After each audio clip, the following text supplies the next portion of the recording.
ওম শান্তি 14/12/2024 প্রাতঃমূল্যি ওম শান্তি বাপদাদা মধুবন। বাবা বলেছে, মিঠে বাচ্চে, তোমাদের কাছে মনমনা ভব আর মধ্যাজি ভবের তীক্ষ্ণ বাণ আছে। এই বাণের দ্বারাই তোমরা মায়ার উপর বিজয় প্রাপ্ত করতে পারো। তো আমাদের কাছে কোন বাণ আছে? মনমনা ভব আর মধ্যাজি ভবর বাণ। এই বাণের দ্বারা আমরা মায়ার উপর বিজয় প্রাপ্ত করতে পারি। প্রশ্ন, বাচ্চাদের বাবার মদত কোন আধারে প্রাপ্ত হয়? তাহলে কোন আধারে আমরা বাচ্চারা বাবার মদত পাই? আর বাচ্চারা বাবার শুক্রিয়া কোন রূপে মানায়? উত্তর, যে বাচ্চা যত বাবাকে ভালোবেসে ইয়াদ করে তত বাবার মদত পেতে থাকে। প্যার সে বাতে করো বাবার সাথে, নিজের কানেকশন ঠিক রাখো, শ্রীমতে চলতে থাকো, তাহলে বাবা মদত করবে। বাচ্চা বাবার শুক্রিয়া করে, বাবা তুমি পরম ধাম থেকে এসে আমাদের পতিত থেকে পাবন বানাচ্ছ, তোমার থেকে আমি কত সুখ পাচ্ছি। সেই ভালোবাসায় বাচ্চার চোখ দিয়ে জলও পড়তে থাকে। ওম শান্তি। বাচ্চাদের সব থেকে প্রিয় হলো মা আর বাবা, আর মা বাবার সব থেকে প্রিয়কে বাচ্চা। এখন বাবা যাকে বলা হয় তমেব মাতাশ্চ পিতা তমেব, তুমিই মাতা তুমিই পিতা। তো লৌকিক মা বাবাকে কিন্তু কেউ এরকম বলে না। এই মহিমা নিশ্চয়ই কারো আছে, কিন্তু কার মহিমা এটা যে তুমিই মাতা তুমিই পিতা? এটা কেউ জানে না। যদি জানে তাহলে সেখানে চলে যাবে আর অনেককে নিয়েও আসবে। কিন্তু ড্রামার ভাবই এরকম, ড্রামার সেটিংয়ে এরকম। যখন ড্রামা পুরো হয় তখনই সেই বাবা আসে। আগে মুভি নাটক হতো, যখন নাটক শেষ হতো তো সব অ্যাক্টররা স্টেজে দাঁড়িয়ে যেত। আর এটাও এখন বেহদের বড় নাটক, এটাও সারা বাচ্চাদের বুদ্ধিতে আসা উচিত। কি? যে সত্যযুগ, ত্রেতা, দাপর, কলিযুগ, এটা হলো সারা সৃষ্টির চক্র। এরকম না মূলবতন সূক্ষ্মবতনের চক্র ঘোরে, না, নাটক সৃষ্টির চক্র যেটা, নাটকটা এই স্থূল বতনেই হয়। গাওয়া হয় এক ওঙ্কার সত্যনাম। তাহলে এই মহিমা কার?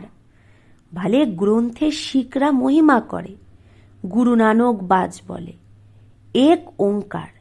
এটা তো সেই এক নিরাকার পরমপিতা পরমাত্মারই মহিমা। কিন্তু ওই শিখরা পরমাত্মার মহিমাকে ভুলে গুরু নানকের মহিমা করতে লেগে যায়। সদ্গুরুও নানককেই ভেবে নেয়। বাস্তবে সেই সৃষ্টিতে মহিমা যাই হোক সেটা এক বাবার, আর কারো মহিমা না। এখন দেখো, ব্রহ্মার মধ্যে যদি বাবা না আসতো, শিব বাবা, তাহলে এই ব্রহ্মা তো করি তুল্য। এখন তোমরা করি তুল্য থেকে হিরে তুল্য হচ্ছ পরম পিতা পরমাত্মার দ্বারা। এখন এটা হলো পতিত দুনিয়া, ব্রহ্মার রাত্রি। পতিত দুনিয়ায় যখন বাবা আসে আর যে তাকে চিনে নেয় সে তো বাবার ওপর কুরবান যায়। যে একবার বাবাকে চিনতে পারে সে বাবার ওপর কুরবান যায়। আজকের দুনিয়ায় তো বাচ্চারাও ধুঁতকারী হয়ে পড়ে।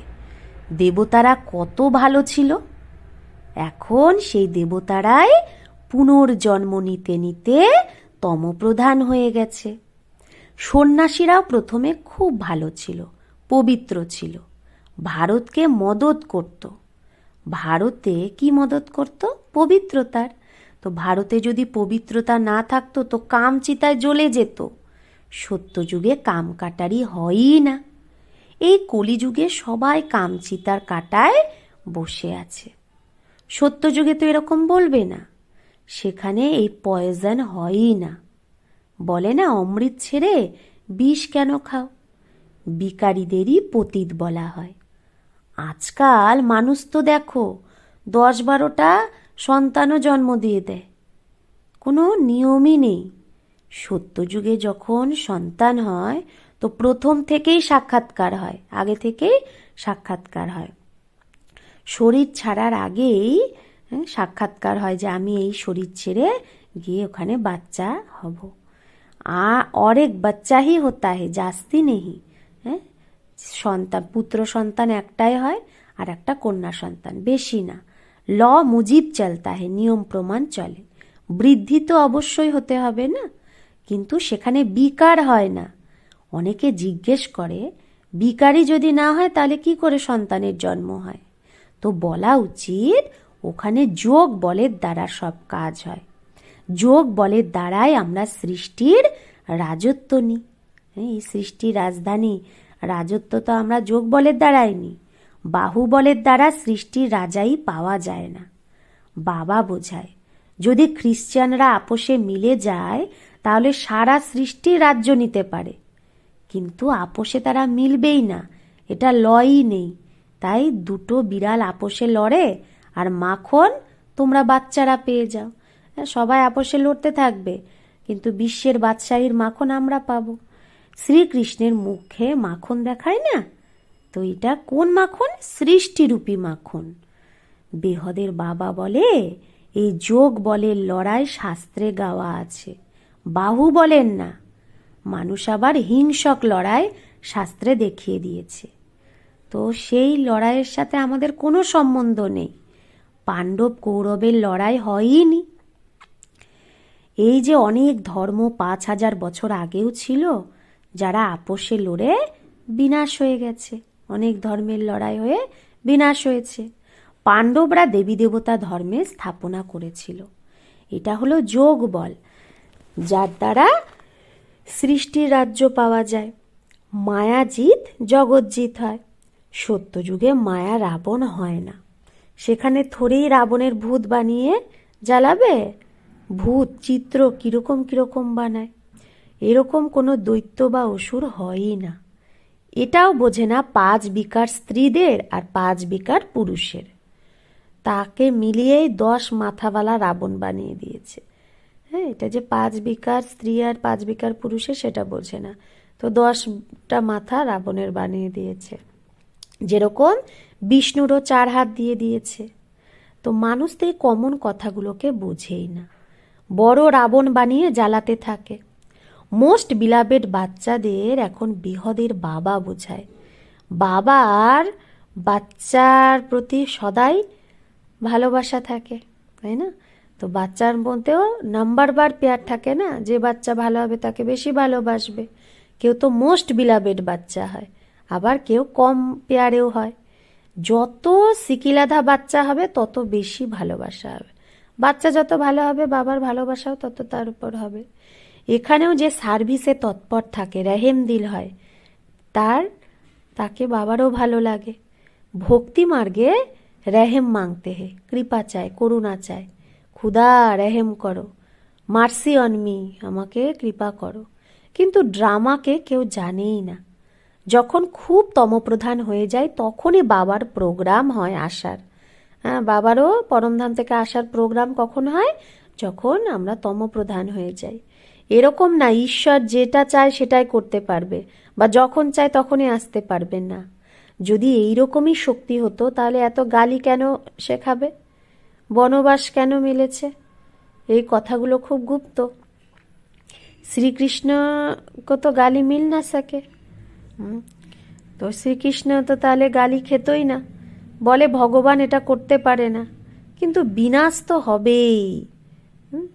ফির বাঁচানি কে তো বাতই নেই, তো বাঁচানোর তো কোনো ব্যাপারই নেই। হ্যাঁ, বিনাশ তো হতেই হবে। বাবা কি সবাইকে বাঁচাবে? সবাইকে বাবা বাপিস নিয়ে যাবে। স্থাপনা বিনাশ করায় তো নিশ্চয় ভগবানই না। পরম পিতা পরমাত্মা স্থাপনা করে কার? মুখ্য কথা তোমরা জিজ্ঞেসই করো যে গীতার ভগবান কে? সারা দুনিয়া এতেই তো কনফিউজড হয়ে আছে। মানুষ তো কৃষ্ণের নাম দিয়ে দিয়েছে। আদি সনাতন দেবী দেবতা ধর্মের স্থাপনা তো ভগবান ছাড়া কেউ করতেই পারে না। তাহলে তোমরা কি করে বলো যে শ্রীকৃষ্ণ গীতার ভগবান? বিনাশ আর স্থাপনা করা কার কাজ? গীতার ভগবানকে ভুলে গীতাকেই খণ্ডন করে দিয়েছে। এটা সব থেকে বড় ভুল। আর একটা, জগন্নাথ পুরীতে দেবতাদের কত খারাপ খারাপ চিত্র বানিয়েছে। গভর্নমেন্ট মানা করে দিয়েছে গন্দা এইরকম খারাপ চিত্র রাখা। তো এর ওপর বোঝানো উচিত। এই মন্দিরে কারো বুদ্ধিতে এই কথাগুলো আসেই না। এই কথাগুলো বাবাই বসে বোঝায়। দেখো বাচ্চারা কত প্রতিজ্ঞাপত্রও লেখে, রক্ত দিয়েও লেখে। একটা কথাও আছে না, শ্রীকৃষ্ণের রক্ত বেরিয়েছিল তো দ্রৌপদী নিজের সেই কাপড়ের আঁচল ছিঁড়ে বেঁধে দিয়েছিল। তো এটা ভালোবাসা না? তো তোমাদেরও শিব বাবার সাথে ভালোবাসা আছে। এই ব্রহ্মার রক্ত বেরোতে পারে, এর দুঃখ হতে পারে, কিন্তু শিব বাবার কখনো দুঃখ হতেই পারে না, কারণ তার তো নিজের শরীরই নেই। শ্রীকৃষ্ণ কো আগার কুছ লাগে তো দুঃখ হোগা না। শ্রীকৃষ্ণ যদি লাগে তাহলে তার দুঃখ হবে। তাহলে তাকে পরমাত্মা কি করে বলা যাবে? যা দুঃখ হচ্ছে তাকে পরমাত্মা কি করে বলা যাবে? বাবা বলে আমি তো সুখ দুঃখ এগুলো সব কিছু থেকে উপরাম নিয়ারা। হ্যাঁ, বাচ্চাদের এসে সদা সুখী বানায়, সদা শিব গাওয়া হয়, সদা শিব সুখ দেয়। সে কি বলে, আমার মিষ্টি মিষ্টি হারিয়ে যাওয়া বাচ্চা যে সপুত জ্ঞান ধারণ করে পবিত্র থাকে, সত্যিকারের যোগী আর জ্ঞানী থাকে, তাকে আমার ভালো লাগে। লৌকিক বাবার কাছেও কেউ ভালো কেউ খারাপ বাচ্চা হয় না। কেউ কুলকে কলঙ্ক লাগায়, হ্যাঁ নিকল পড়তে হে, বহুত গন্দে বন যাতে হে। কেউ কুলকে কলঙ্ক করে, খুব খারাপ হয়ে যায়। এখানেও এইরকম আশ্চর্যবৎ বাবার বাচ্চা হয়, শোনে কথা, মানে বলে, আবার বাবার হাত ছেড়ে দেয়। এই জন্যই নিশ্চয়পত্র লেখানো হয়। वो লিখত ফির সামনে দি যায়গি। হ্যাঁ, তাহলে সেই লেখাটা আবার সামনে দেওয়া হবে। রক্ত দিয়েও লিখে দেয়, ব্লাড দিয়ে লিখে প্রতিজ্ঞা করে। আজকাল তো কসমও ওঠায়, কিন্তু সেগুলো হলো ঝুটা কসম ওঠায় না কোর্টে। ঈশ্বরকে হাজির নাজির বলা, অর্থাৎ এও ঈশ্বর, ও আমার মধ্যেও ঈশ্বর, ওর মধ্যেও ঈশ্বর, এইভাবে কসম উঠায়। তো বাবা বলে এখন তোমরা প্র্যাকটিক্যালে হাজির নাজির জানো, যে প্র্যাকটিক্যালে যে বাবা এসেছে।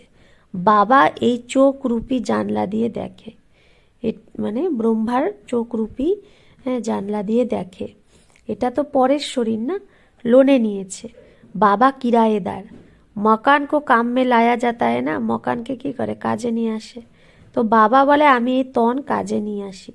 বাবা এই চোখ দিয়ে দেখে, হাজির নাজির। আত্মা নিশ্চয়ই অর্গান দ্বারাই কাজ করবে না। তো বাবা আসে তো নিশ্চয়ই বাবা শোনাবে না পড়া, অর্গান ইউজ করে তো নিশ্চয়ই বাবা এই ব্রহ্মার অর্গানটা ইউজ করে, তাহলে নিশ্চয়ই তাকে ভাড়াও দিতে হবে।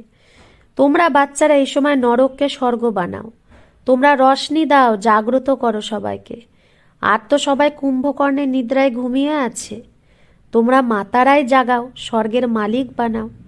এতে মেজরিটি মাতাদেরই, তাই বন্দে মাতারাম বলা হয়। ভীষ্ম পিতামহ আদিকেও তোমরাই বান মেরেছ। মনমনা ভব মধ্যাজি ভবর বান কত সহজ। এই বানের দ্বারাই তোমরা মায়ার উপর জিত পাও।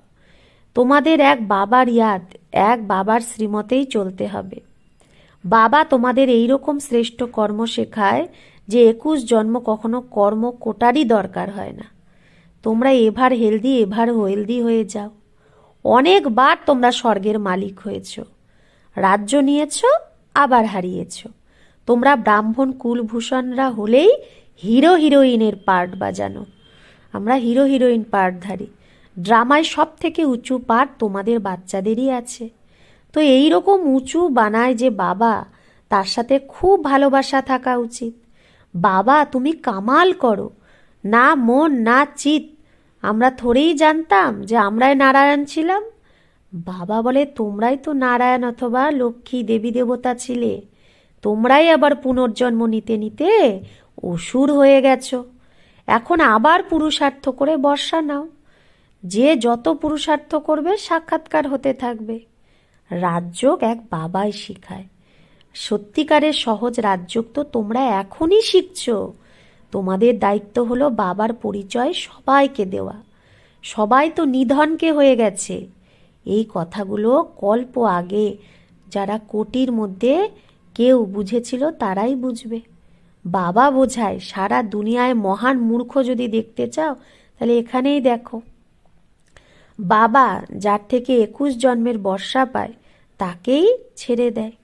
এটাও ড্রামায় সেট আছে। এখন তোমরা নিজেই ঈশ্বরের সন্তান হয়েছ। আবার দেবতা, ক্ষত্রিয়, বৈশ্য, শূদ্রের সন্তান হবে। এখন আসুরি অওলাদ থেকে ঈশ্বরীয় সন্তান হয়েছ।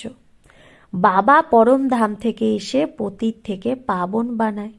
তো কত ধন্যবাদ জানানো উচিত বাবাকে। ভক্তি মার্গেও শুক্রিয়া করতে থাকে। দুঃখে থরেই শুক্রিয়া করে। এখন তোমরা কত সুখ পাচ্ছ, তাই বাবার প্রতি কত ভালোবাসা থাকা উচিত। আমরা বাবার সাথে ভালোবেসে কথা করেঙ্গে। আমরা বাবাকে যদি ভালোবেসে বাবার সাথে কথা বলি তো বাবা কেন শুনবে না? কানেকশন আছে না বাবার সাথে। রাতে উঠে বাবার সাথে কথা বলা উচিত, মানে ভোরবেলা। বাবা নিজের অনুভব বলতে থাকে। ব্রহ্মা বাবা, আমি অনেক ইয়াদ করি। বাবার ইয়াদে আঁসুও চলে আসে। আমি কি ছিলাম আর বাবা কি বানালো, ততত্তম। তোমরাও সেটাই হও। যোগে যে থাকে তাকে বাবা মদত করতে থাকে। আপেই তার চোখ খুলে যায়, খাটিয়া হিলতে থাকে। বাবা অনেককে ঘুম থেকে ওঠায়। বেহদের বাবা কত কৃপা করে। তোমরা এখানে কেন আসো বলো? বাবা ভবিষ্যতে শ্রী নারায়ণকে বর্ণে কো শিক্ষা পানে, ভবিষ্যতে নারায়ণকে বিয়ে করার শিক্ষা পেতে আসি, অথবা লক্ষ্মীকে বিয়ে করার পরীক্ষায় পাশ করতে আসি। কত ওয়ান্ডারফুল স্কুল এটা, কত ওয়ান্ডারফুল কথা এগুলো। তো সব থেকে বড় ইউনিভার্সিটি এটা, কিন্তু গডলি ইউনিভার্সিটি নাম রাখতে দেয় না। তো কিন্তু একদিন সরকারও অবশ্যই মানবে, আসতে থাকবে, বলবে বরাবর কত বড় ইউনিভার্সিটি। বাবা তো নিজের নয়নে বসিয়ে তোমাদের পড়ায়, বলে তোমাদের স্বর্গে পৌঁছে দেব। তো এই রকম বাবার সাথে কত কথা বলা উচিত। আর তাহলে বাবা অনেক মদত করবে। যার গলা ঘুটে হয়ে তার তালা খুলে দেবে, মানে যে বলতে পারে না তারও তালা খুলে দেবে বাবা। রাতে ইয়াদ করলে অনেক মজা আসবে। বাবা নিজের অনুভবও বলে। আমি কীরকমভাবে কথা বলি, মানে ব্রহ্মা বাবা অমৃতবেলায় কিভাবে কথা বলে সেটা বলে আমাদের। বাবা বাচ্চাদের বোঝায় সাবধান থাকো, কুলকে কলঙ্কিত করো না, 5 বিকার দান করে আবার ফেরত নিও না। अच्छा, मीठे मीठे सिकिलदे बच्चों प्रति माता पिता बाप दादा का याद प्यार और गुड मॉर्निंग। रूहानी बाप की रूहानी बच्चों को नमस्ते। हम रूहानी बच्चों की रूहानी माता पिता बाप दादा को याद प्यार गुड मॉर्निंग और नमस्ते नमस्ते नमस्ते। शुक्रिया बाबा, आपको लाख लाख शुक्रिया। ধারণার জন্য মুখ্যসার 1, বাবার প্রিয় হওয়ার জন্য রেহেমদিল হয়ে সার্ভিসে তৎপর থাকতে হবে। শপথ আজ্ঞাকারী হয়ে সত্যিকারের যোগী বা জ্ঞানী হতে হবে। 2, অমৃত বেলায় উঠে বাবার সাথে খুব মিষ্টি মিষ্টি কথা বলতে হবে। বাবার শুক্রিয়া করতে হবে।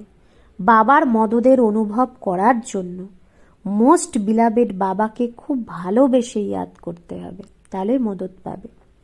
বরদান, সদা উমঙ্গ উৎসাহে থেকে মন থেকে যে খুশির গীত গায় সেই অবিনাশী খুশ নসিব ভব। তো সদা উমঙ্গ উৎসাহে থেকে মন থেকে যে খুশির গীত গায় সেই অবিনাশী খুশ নসিব ভব। তোমরা খুশ নসিব বাচ্চারা অবিনাশী বিধির দ্বারা অবিনাশী সিদ্ধি প্রাপ্ত করো। তোমাদের মনে সদা বাহ বাহের খুশির গীত বাজতে থাকে। বাহ বাবা, বাহ ভাগ্য, বাহ তকদির, বাহ মিঠা পরিবার, বাহ শ্রেষ্ঠ সঙ্গমের সুন্দর সময়। প্রত্যেক কর্ম বাহ বাহ। তাই তোমরা হলে অবিনাশী খুশ নসিব বাচ্চা, ভাগ্যশালী। তোমাদের মনে কখনো হোয়াই, আই, কিউ, ম্যা নেহি আ সকতা, কেন, আমি, এগুলো আসতে পারে না। হোয়াইয়ের বদলে বাহ বাহ আর আয়ের বদলে বাবা বাবা শব্দই আসে। কেনর বদলে কি আসবে? যা হচ্ছে বাহ বাহ। আর আমি আমি এটার বদলে বাবা বাবা এই শব্দই তোমাদের আসে। স্লোগান, যে সংকল্প করো তাতে অবিনাশী গভর্নমেন্টের স্ট্যাম্প লাগিয়ে দাও, তাহলে অটল থাকবে। বাবা বলছে আমরা যে সংকল্প করি সেটাতে যদি অবিনাশী গভর্নমেন্টের স্ট্যাম্প লাগিয়ে দিই তাহলে অটল থাকবো। আচ্ছা, ওম শান্তি।